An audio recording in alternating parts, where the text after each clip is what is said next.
Good morning, everybody. My name's Sarah Hennessy, and I'm the owner and founder of African Star Tours. And thank you very much for joining this webinar today. We're currently working in conjunction with South African Tourism to raise awareness and promote the areas of the West Coast National Park and into the Northern Territory, the Northern Cape of South Africa. So thank you very much for joining today. And we're just going to go through a webinar to provide further information about these areas. So the purpose of today is to take a deeper look into the lesser visited areas of the Western Cape, those north of Cape Town and those along the west coast, right the way up in part, as I said earlier, into the Northern Cape.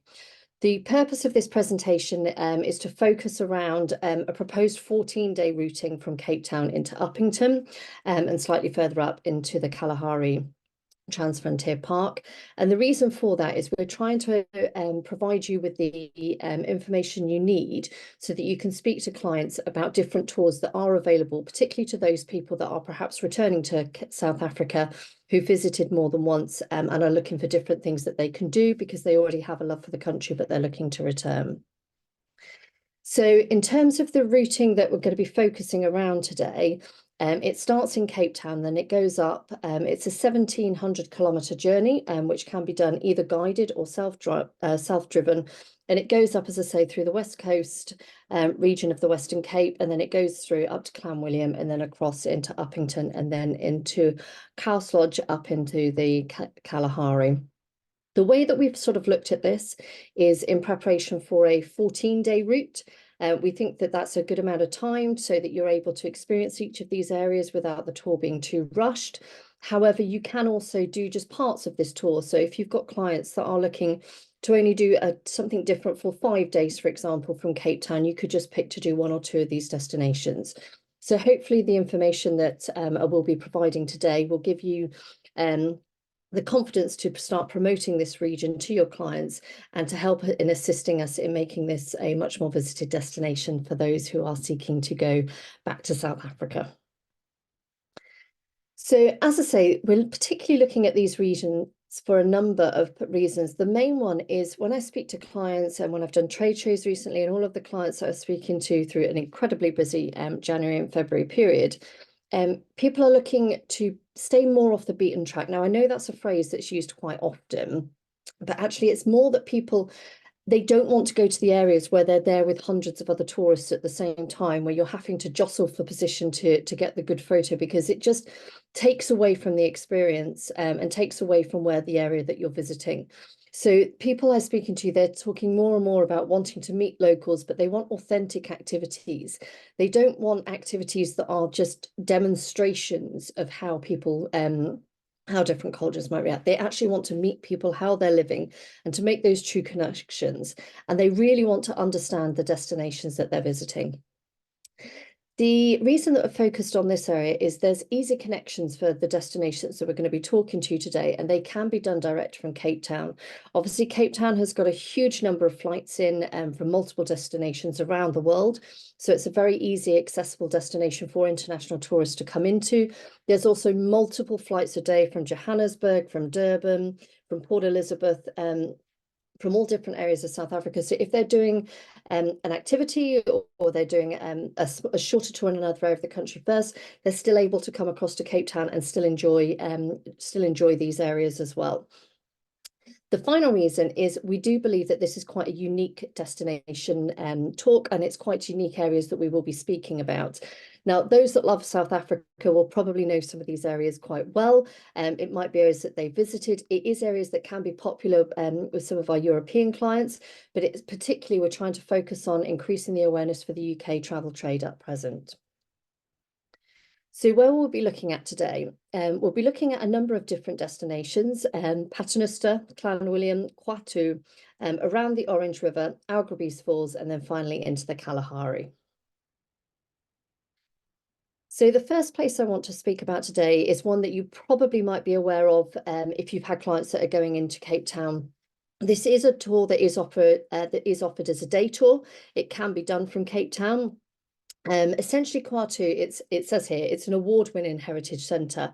And it's very much focused around providing an immersive experience into the heritage and traditions of the San people, who are also known as Bushmen as well. And essentially, it's about telling different stories about real people, about how their lives are, how their lives have been historically, and trying to get a greater understanding of these cultures, of the history, of the language, and all of the customs in relation to the San community. There are a number of options for those that are visiting Khwa. As I said, some people will just do this as a day tour. If you do it as a day tour, it will limit the number of activities that you're actually able to do once you're there. And there are a wide variety of different tours that are extremely popular. They are San guided tours, and they'll do a variety of different things, including tea tasting. They'll talk about the way of the San. There's a specific one that talks about how cultures collide. So it talks about how ancient cultures can exist in collaboration and work alongside our new ways of living. So that's a really interesting tour to go on. And it also talks about experiences with hunting and their gathering techniques and how they've traditionally done that over thousands and thousands of years. And they will also demonstrate some of their skills as well. And it's really impressive to see sort of the skills in terms of really going back to the traditional ways of effectively hunting and gathering. The thing that we do say not to miss at all is the San Heritage Centre. Now, it's a beautiful, beautiful centre. It's over 3 buildings, and it's got lots of stories, it's got lots of art, and it really goes in depth into the San, who are believed to be the first people to inhabit Southern Africa. And it just gives you that real insight into true individuals and how that things have evolved over thousands of years. They do offer game drives at Khwa, although I would probably call it, I'd certainly say to clients that it's more of a nature drive. There is the potential for eland, zebra, springbok, ostrich, etc. And it's a 90-minute game drive as opposed to sort of your typical 3 to 4 hours, which you would get in a sort of big 5 game reserve. This is more about sort of taking the game drive to experience the vastness of the land, and just to really get a feel for how that land has been and has remained unchanged for a number of years. The added bonus is that you might get to see some wildlife on there, but it's more about understanding the land, understanding the layout and the topography, and really getting a feel for how people have survived in these lands for a number of generations. So it can be done as a day trip from Cape Town. However, I strongly urge you to try and convince any clients that you might have to stay at Khwa. They have recently renovated 12 properties that they have there, and these are some of the photos that have very recently been taken this year over the renovations that have been done. It's a beautiful place to stay. The area in which you're staying and the views are just spectacular, and the cabins, etc. They've got views that you can just look for miles, and you know, it's as far as the eye can see, beautiful night skies. But by staying overnight, it does give you that opportunity to do more of those tours that I just recently spoke about.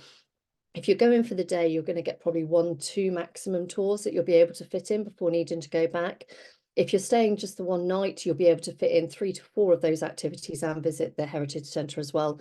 So you'll really get to feel that you have experienced everything that Khwa has to offer. So there are a number of suites that are available. So you've got the Fynbos cabins, and they are spacious suites that effectively they blend seamlessly, offering views of the Fynbos through the glass fronts and a fully equipped kitchenette. And they've also got private patios with hot tubs, so it's a really, really nice place to relax. And it just makes for a really nice and interesting place to stay. It's a perfect place for couples, really relaxing, beautiful views. You can see there, you get your robes. You've also got the hilltop huissies, and these tend to blend West Coast farmstead charm, but they're also in sort of a sort of stone area. So they're well designed. Again, they've got that open plan design, and they've got king size beds, bathrooms, etc. But they've also got unique San arts, which really makes you feel that you're staying at Khwa, and you're really feeling part of that San culture. They are lovely, lovely accommodations, and we really do recommend anybody to stay overnight to take advantage of these accommodations, but also get the full experience of staying at Khwa. So where is Khwa? As I said, it is something that has been possible to do as a game drive previously from Cape Town. sorry, as a game time. It's been possible to do as a day trip from Cape Town. It's less than an hour, just less than an hour if you're driving north up the R27. It's a beautiful coastal route, but also it's less than an hour's drive from Paternoster as well. So it's in a really good location, easy to get across. You can also, if you're going up, you can also stop. You can just see on the map there, Atlantis Dunes. So if you're looking to do any buggy rides, or if your clients have got interest there, you could also stop en route and do those activities as you're heading across. You can do it direct from landing in Cape Town Airport, very easy, straight out the airport and then straight onto the road to get up to Khwa too. So again, depending on your client's preferences, that's the best way to do that. So the next place that I want to speak about is it's a quaint little town with a lovely name called Darling, and it's situated just a short drive from Cape Town. And this effectively it's a small town, but it's very quirky town, and it's got a number of attractions. It's got a really vibrant art scene, but it's a very small town, but lots of the accommodations, they've got excellent hospitality. The owners there are really good in terms of welcoming people into the town. It's most popular during wildflower season. So if you've got people that are looking to travel to see the wildflowers, then this is somewhere that would typically feature on that route. But we're also trying to say to people to visit at other times during the year, because there is a lot of things that you can do in this town that you just simply wouldn't be able to do anywhere else.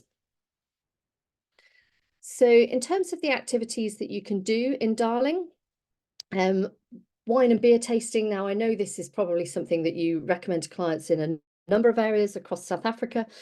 Absolutely. Again, it can be done here. They've got a craft beer, so Darling Brew is a brilliant place to visit for anybody that has that particular interest. They also put on really good food there as well. So it's a lovely place to stop for about an hour if you've got the time. In terms of Darling Museum, it's like stepping back into time. You can see the car in the picture there. It showcases how daily life has been throughout the town over a number of years. They look at things like how the architecture of the houses has changed, the functioning of institutions, example, like the post office. And there's a dedicated section that's devoted to the history of Darling Butter and Darling Creamery. So it really goes into how people have lived in Darling over the number of years. A really unique place is Avita Separom. It's basically, there's a renowned satirist, Peter Dirk, and he's transformed the station into, it's hard to explain, but it's like an immersive theatrical destination where he sort of gets into character and he goes through and does a number of performances which sort of shed light on South Africa's political history, but in a very unique way. So that's always a really interesting, unique experience that you wouldn't be able to do anywhere else in South Africa. The final thing is they have got a mystery trail, which if you want to sort of, if you just want to have a look around Darling, you can obviously do so on your own time. But if you're looking to do something a little bit more coordinated, to go on more of a fixed route, they've got a 90-minute mystery trail, and effectively it takes you around the town, but it gives you little questions and things, gives you riddles en route, so you can make a little bit more of the excursion as you're traveling around town. And it's just a really good way to sort of get a feel for what the locals see and what the locals feel about the situation. So in terms of where Darling is, Darling is just over an hour's drive north from Cape Town, and again it's 20 minutes from Khwa too, so it's really easy to combine. And it's also 2 hours from Clanwillian, again if you're following up the N7, and just over an hour from Paternoster as well. So it's quite a central destination again. A number of these destinations are quite close together, so it might be that if you've got a tour with locals, that you might not stay in all of these destinations, and in fact you might tend to stay 2 to 4 nights, for example, in one destination, and then just do day trips out to the different things that I've been speaking about, instead of moving on sort of an hour up the road. But it is, again, it's an easy one to get to from Cape Town. It can be done as a day trip from Cape Town if you've got clients that are just looking for a day tour, or it can be done as a longer excursion.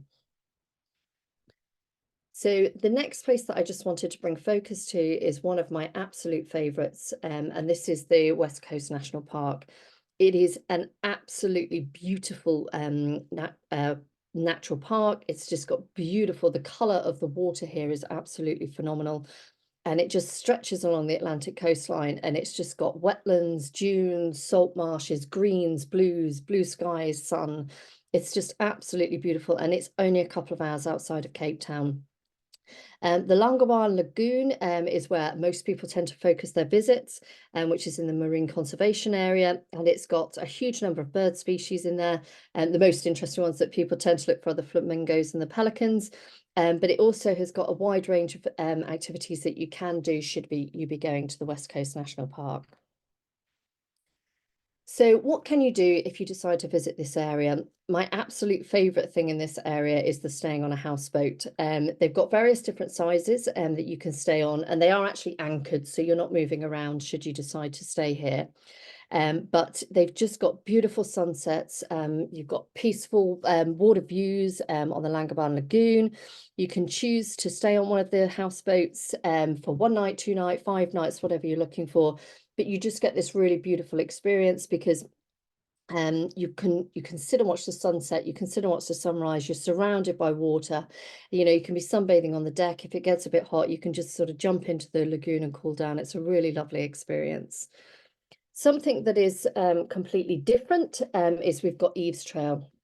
And this is actually going to be for your clients that are slightly more adventurous and have certainly got a certain level of fitness, because it is a 2.5-day hike and it's through the West Coast National Park. But effectively, it is following in the footsteps of Eve, who is an ancient woman, and it's believed to see preserved human footprints in rock, so that are thousands and thousands of years old. So you go with a qualified guide who will talk to you all about the history of the area and the history of humankind in the area. And it's along a 30 kilometer trail. And it's just really picturesque terrain, but also it's really fascinating walk. As I say, it is for those that have got sort of looking for more adventurous tours, because it is 2.5 days, but it is a fantastic opportunity. For those that are looking to try and experience the wildlife a bit further in this area, there are a number of cycle tracks that you can utilise through the park, from sort of 13 kilometres right the way through to 70. You could do further if you have got some particularly avid cyclists in the park, but these are the sort of recommended areas. They don't suggest the sort of cycle game drives or anything like that, but it's just cycling through the beauty of the national park. But as the park is home to 250 bird species, reptiles, mammals, for example, it is seasonally visited by pods of whales. There is a chance that whilst taking a cycle ride or even a hike through the national park, that you might have the opportunity to see whales or birds or mammals in this park. Unsurprisingly, the number of water activities is incredibly high. Essentially, the lagoon in the area is split into 3. So they're named Zone A, Zone B, Zone C. And what they're trying to do is they're separating out the activities just to make sure that the lake is being used by people, so that people aren't, we're not using motorized boats in the area where people are paddleboarding, for example. So Zone A, it's got your kite surfing, your water skiing, kayaking, swimming, all, sort of fishing, all of that. Zone B is only for sailboats and non-motorized boating. And Zone C is very much a private sanctuary, so you wouldn't be able to visit there. But depending on the activities that your clients are looking to do, you would recommend which zone you would need to direct them to. The other thing which is fantastic about this area is it says secret beach. Being completely honest, obviously they're not secret beaches, particularly anymore, because obviously I'm talking about them. But they are much quieter than many other areas of not just South Africa, but typically where people would be looking to visit. So there's a high chance that you would find yourself in a very secluded spot or with very, very few people around. And they really are beautiful beaches, just like you see in the books, in terms of white sands, beautiful turquoise waters.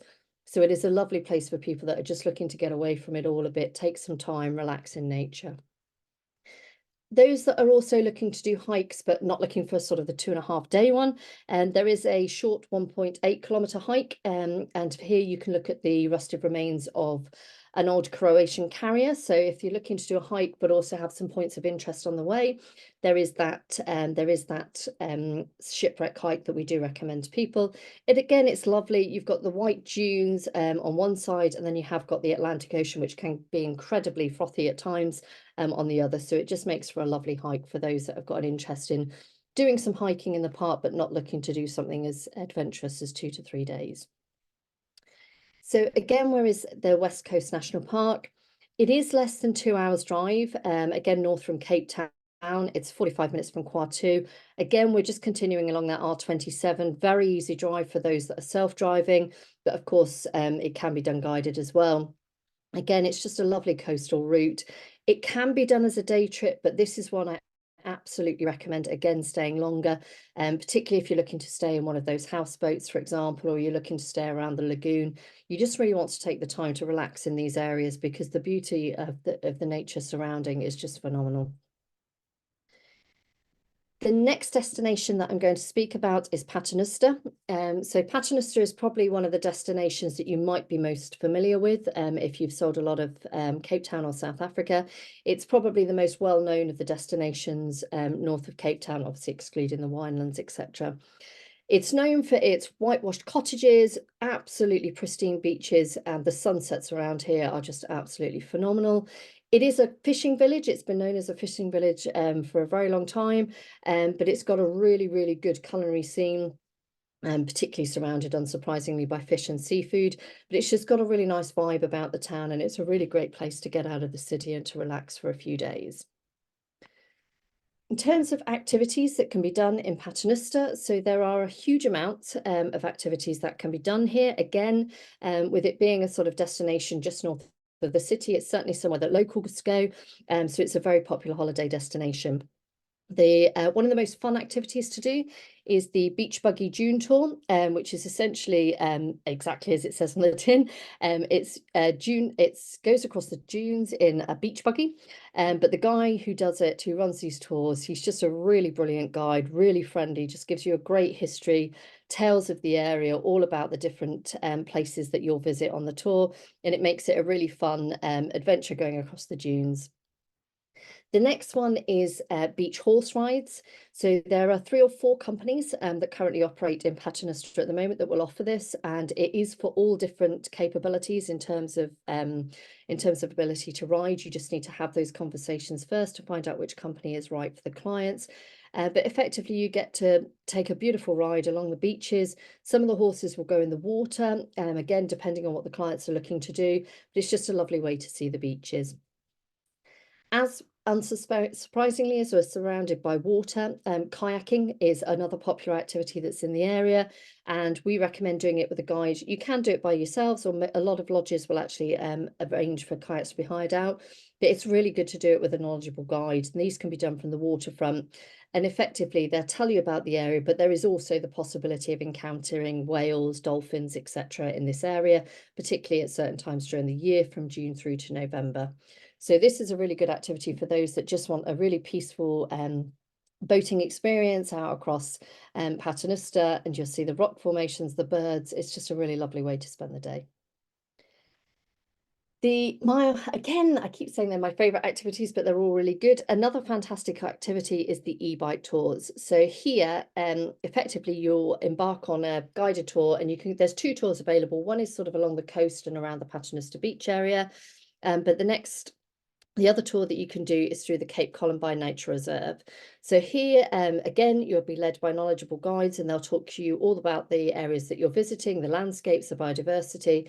But because it's e-bikes, it's suitable for a wider range of clients. So they do say it's good for novice or expert riders. You do still need a certain level of fitness, obviously, and you will need to have some experience of riding a bike of some type. But it does open it up a bit more because you can cover a greater distance than you would be able to if you were just using a traditional bike. The beer tasting, again, I know I've mentioned this in a previous destination, but the beer tasting, again, is something that can be done here with the Paternoster Brewery. What I love about this place, though, is if you've got someone who is not drinking or doesn't want to drink alcohol, they've got a fantastic alcohol-free beverage, which is effectively, it's on tap, and it's honey and rooibos, and it's a really delicious drink, really refreshing for anybody that's not looking to, who just doesn't like beer or who doesn't want to drink. And I definitely recommend, even if you are trying the beer, to also give that non-alcoholic version a try. As I spoke about previously, there is a huge amount of seafood restaurants in the area, and we've got a number here that we recommend. There is also the world famous, though, and it is world famous, it's die Strandloper, which is a 10-course meal, and that is, it's tries a variety of different seafoods. It's got a number of different fishes, but it also has a number of South African dishes. And for those, it's a 10-course meal, but it's more about the whole experience as a whole.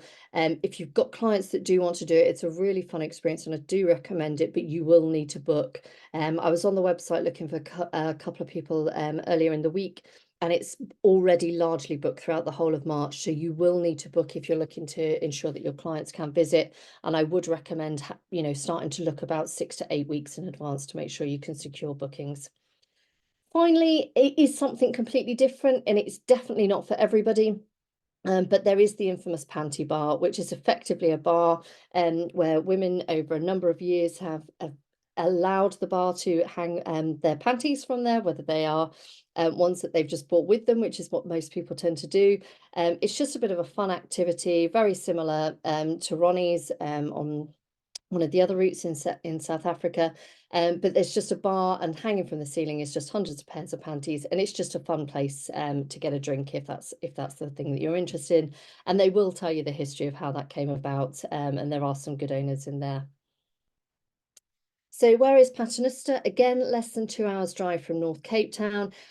I wouldn't recommend doing Paternoster for a day, even though it's only a couple of hours, because you really will want to do more than, just have a quick look at the beach. You'll definitely want to do some of the activities there, and you'll definitely want to try some of the restaurants, and the sunsets there are spectacular, so you really don't want to miss that. So I would recommend that if you're advising this to clients, that you do suggest that they are doing that one for a longer period of time. The next destination is Clanwillian. So Clanwillian it's effectively in the Cederberg Mountains. Now, you may have clients that have been to the Cederberg Mountains before. It's quite a popular stop off for anybody that's doing sort of a Cape Town through to Namibia route. It's also very popular during the wildflower season. So you may have clients that are aware of this area. It may be a destination that you already sell. But again, it was just something that I wanted to explore further, not just in terms of wildflowers, but in terms of what is available for all different times throughout the year, because it is a truly beautiful area of South Africa. The top activity, I think, or certainly in my opinion, to do if visiting or visiting in and around Clanwillian, is the rooibos tea tasting. So the rooibos is produced in this area, and it is the area where they'll do a number of different tea tastings, number of different flavors. So what they'll do is they'll tell you all about the traditional cultivation, the production methods from local experts, and they'll also then allow you to savor a variety of the rooibos blends, and each will offer a unique taste profile. So there are literally hundreds of different options that will be available to you. We tried it at the Carmian Tea Shop. Beautiful shop in there. There's lots of different teas that you can buy afterwards as well. But it's just a fun, different experience that you just wouldn't do in many other places, well, within South Africa, but certainly around the world. And it's brilliant to do this in the place which is effectively the home of rooibos. The next is a rock art trail. It's a 5-kilometer trail. So again, it's a nice, easy trail, nice and flat. So as long as your clients have got a reasonable level of fitness, it's a trail that is accessible for most. And there's 9 sites along the way, and there's lots of ancient rock paintings there. And you can see the remnants of the Sand people in that area, which are thousands and thousands of years old. So again, it's nice to do a guided walk of this area and learn about the history and see that art along the way. The Clanwillian Museum is situated in the old jail, and as Clanwillian is one of the 10 oldest towns in South Africa. They do say it's the 7th oldest, but there is slightly varying differences on which ones are the oldest. But they have got history that dates back to 1732. Previously, it was a district of Stellenbosch until it was declared a sub-district in its own right. And the museum goes all through the history of the people, the history of the town, and gives you a really good insight into this particular area of South Africa. So if you've got any clients that have got a real interest in history, then I definitely recommend this as a visit or a destination for those clients. So Clanwillian is about 2.5 hours drive north from Cape Town. It's slightly further over from Paternoster as well, a couple of hours, because you're coming across, you've got to come across from the coast. There are different route options here. However, the one that we do recommend for either self-drive or going guided, if you're going guided, they will likely take this route anyway. is the N7 because it goes via I struggle to say this, the Kenya's Kloof Pass. And it is just a beautiful pass. And there are many beautiful passes in South Africa, but this is one of the ones that's lesser known. And again, you can go through there and stop off en route and just take some photos. The pass has got a rich history, and it is attributed to a man called Thomas Bain, and effectively he was the one that engineered the initial passage that went through the neck of the Olifants River Mountains. And in effect, they act as a natural divide. So there's two different types of land. You've got the fertile swart land, which is related to the Cape, and then you've got the mineral-rich lands that are more associated to the north of the country. And this pass is it sort of sits between the two, which gives it this real unique biodiversity in the area. We do recommend, if you're not the driver, to do some wine tasting and some gin tasting. It's one of the highest places in South Africa that you'll be able to do this, and it's just a really nice destination to visit. Great place to stop for sort of half an hour, 45 minutes as you're going through. So moving on now, we're moving on up into the Northern Cape. So everything we've spoken about so far is effectively what's classed as the West Coast within the Western Cape of South Africa. Now we're moving on and just to talk about a couple of destinations in the Northern Cape. I'm not going to go into detail about other areas within the Northern Cape. There are a lot of areas across the Northern Cape, lots of fantastic activities to do. The purpose of this is because we're trying to sort of demonstrate a 14-day route that you could do from Cape Town. So I'm only going to focus on a couple of areas of the Northern Cape today. I might do a further webinar on the Northern Cape in more detail, which will look at different areas. But the reason for this, as I say, is because we're just trying to demonstrate what a typical trip would be for people that are looking to visit South Africa again, but look to do somewhere different to the typical routes, Garden Route, Kruger, Cape Town, etc. So I'm focusing initially on the Orange River. Now, you may know that it is South Africa's longest river. It does originate over in the Drakensberg Mountains in Lesotho, and then it comes all the way across through South Africa, right across to the Atlantic Ocean. Now, many people I speak to actually associate the Orange River with Namibia, which is correct, because it does actually provide sort of a boundary between South Africa and Namibia.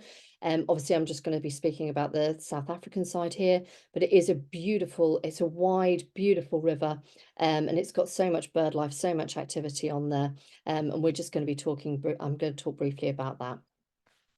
So I recommend if you're visiting this area to stay at a property called Kamkiri. And the reason I recommend this is it's got so many activities on offer and it's in a beautiful location right on the river.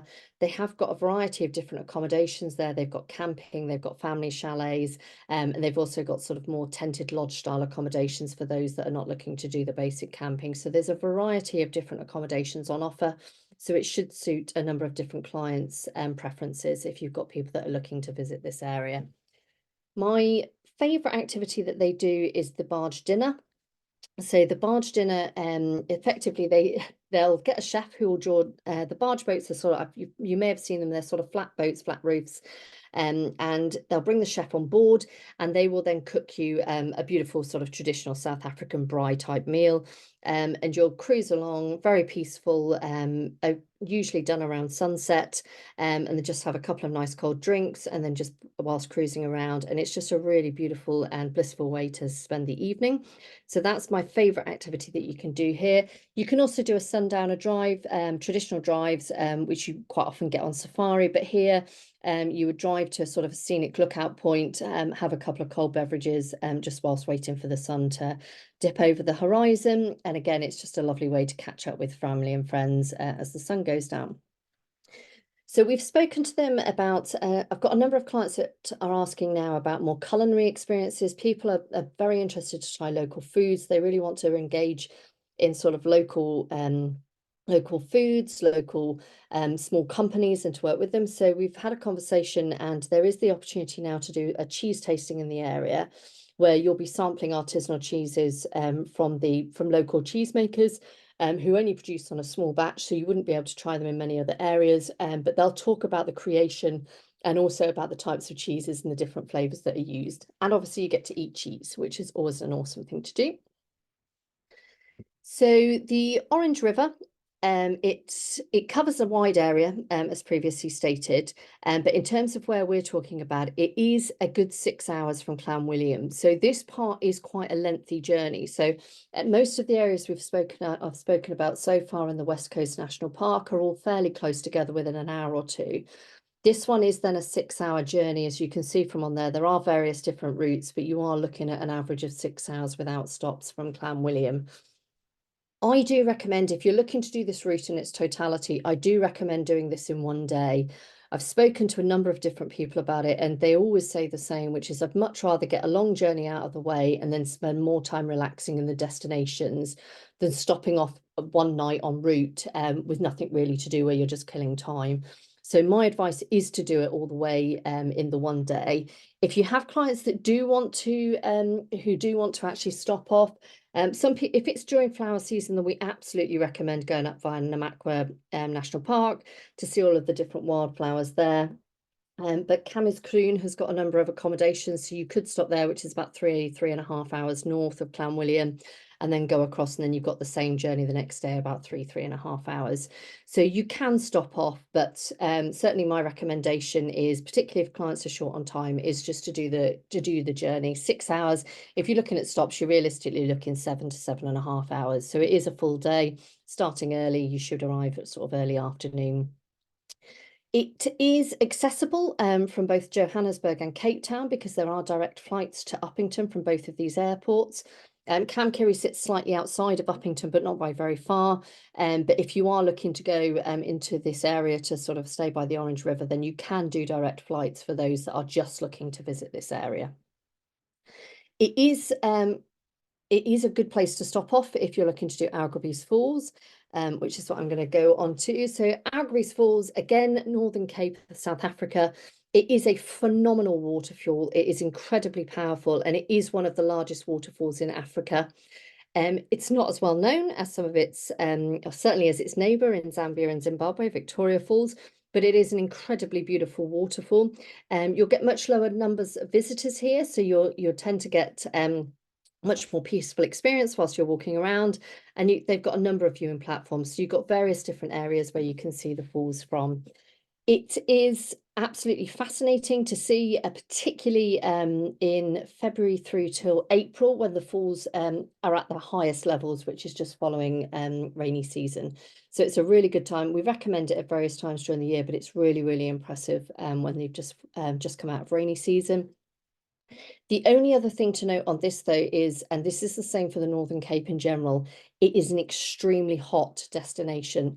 So it is worth being very clear with your clients about this. For anybody that is going to struggle in the heat, the Northern Cape is one of the areas which can get incredibly, incredibly hot. So it is a conversation that you will need to have with your clients if you're selling in this area. The final destination I just wanted to speak about today is the Kalahari Transfrontier Park. It's basically a vast desert region that goes across Botswana and South Africa, and it has got borders with Namibia into the west as well. And it is an expansive sanctuary for wildlife, and it's effectively known for its red dunes, the safaris, across this vast landscape with very different landscapes to what you typically would find in other safari parks. It has got a number of different animals there. It has got lions, for example. They've got the iconic black-maned Kalahari lions there. You've also got raptors, and then you've got migrating herds, wildebeest, springbok, etc. So whilst the volume of animals isn't the same as somewhere like Kruger, it's really, really interesting place to visit, so that you can see these animals and how they've adapted to live in such vast, dry areas of the desert. Now, this, going back to the warning about heat, this area is even hotter, being the desert, than it can be around Augrabies Falls. So again, you really do need to have a conversation with clients about the heat, because it's an incredibly dry, incredibly arid environment. So we recommend, if traveling to this area, to stay at a place called Khwa Lodge. Effectively, it's a lodge that is owned by the San community, following a number of agreements that took place just over 20 years ago. It is entirely San owned, so it's owned by the community. They employ a large amount of individuals from the local communities, where otherwise employment would be incredibly high. And the the benefits and any profits made, they go back into the community as well. So this is one of those lodges where you can truly see that the locals are benefiting from tourism. So they really feel part of sharing this beautiful area of the country with people, and they really do enjoy telling people about themselves, about their cultures, and about living in this particularly arid area of South Africa. It's a very unique lodge in terms of the way that it's laid out. They've got these beautiful sort of triangular roofs, all made with local materials. But again, the most important part about this is it's in community involvement, community owned. So the community are really benefiting from tourists that are visiting this area. And it is a hard area to get to. It is pretty much the most northern place in South Africa that you are able to do safaris. So it is one of those areas that is for sort of the more hardy safari goer, but it is a truly unique experience and one that we do recommend. So the activities that you've got, unsurprisingly, there's sort of sunrise and sunset game drives where you can go across the pans. And there's also a river game drive where you'll sort of drive along, and it will likely be very dry, but you'll drive along the riverbed, and effectively you'll get to see the different animals that are there. The most iconic is the lions, so those are the ones that most people are looking for, but there's a wide range of animals that you'll have the opportunity to see. For those looking just to relax around the pool, again, going back to the heat, you can have the opportunity to cool off at the lovely pool. So there is a pool at the lodge, and it's got stunning views across the Kalahari. One of the most popular activities for people visiting is the night skies. With the lodge being so remote and being in a desert area with very, very little light pollution, well, no light pollution coming from any other area, the nighttime skies here are just spectacular. You can just see stars on a clear night for miles and miles. So you have the opportunity to see it every evening just with the naked eye, or there are available telescopes where you can potentially see the Milky Way. So it really is one of the few places on Earth where you can truly see the beauty of the night sky. Other activities, there is a local craft school which we actively support because the school was set up so that elders are given the opportunity to pass on traditional skills to younger generations to ensure that they haven't lost the ways of their traditional lifestyle. So obviously you get the opportunity to buy some of the crafts that are made there, but the most important thing is about keeping those traditions, those crafts, traditional ways of life alive. And then the final thing, and it is an early morning activity, is to go on a dune walk with one of the local guides and the Bushman trackers. So effectively they will talk through life on the dunes, but when I say life on the dunes, I mean the animals that live there, the insects that live there. There's a picture of a scorpion there. So you quite often don't see, but just under the surface level of the dunes, there'll be a number of small animals in there, spiders, scorpions, etc., which I know isn't to everybody's taste. But it is really interesting to find out how these animals adapt and they live in these very, very dry environments. They'll also talk about how you recognize the animal tracks, identify birds, trees, and then they'll also talk about medicinal properties and uses, etc. So Khwa Lodge, it is a trek to get to it, even from Uppington. So, as I said previously, it is pretty much the most northerly safari you'll be able to do in South Africa.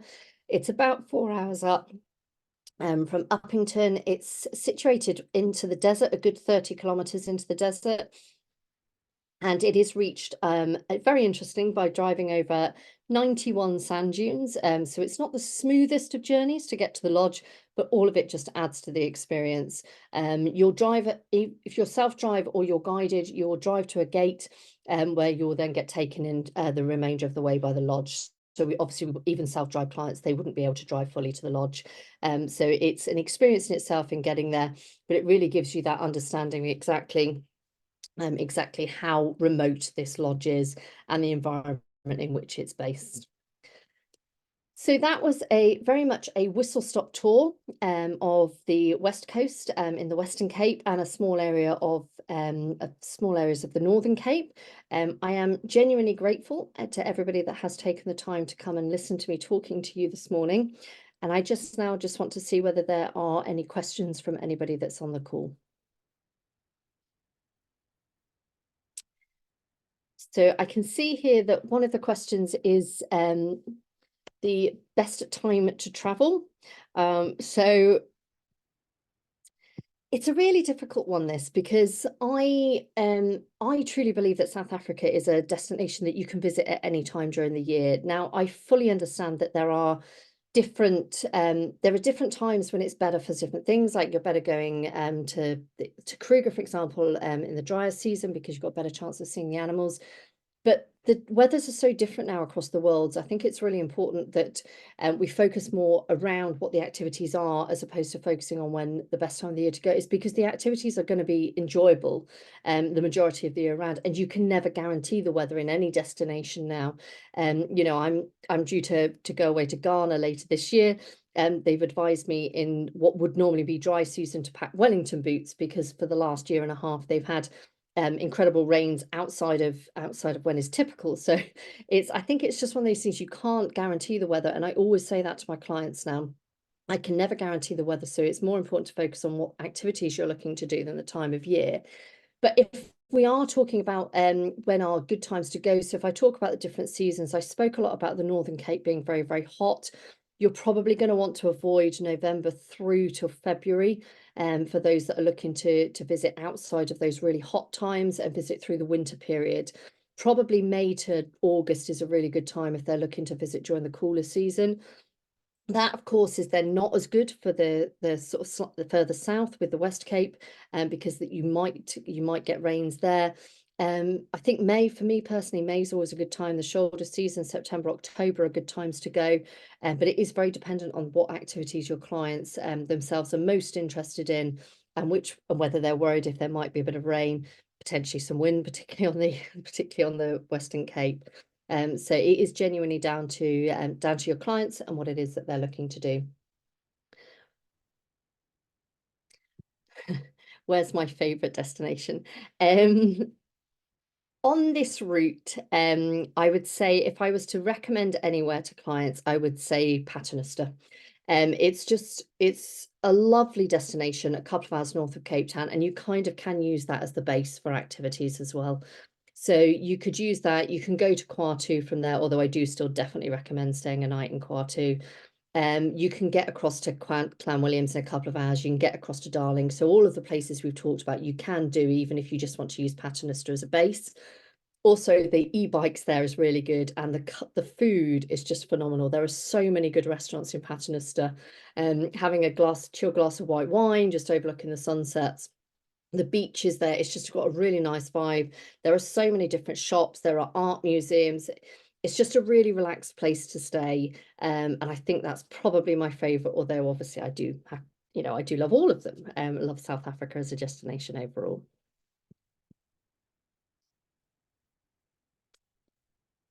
Okay, so there's not any further questions on the chat at the moment. However, please do get in contact with me if you do want to discuss any element of this further. We are looking to pull together a small group tour that's going to visit a number of these regions, probably starting from later this year. So we will be offering this, and we will be getting back in contact with people to see if it's something that your clients would be interested in as well.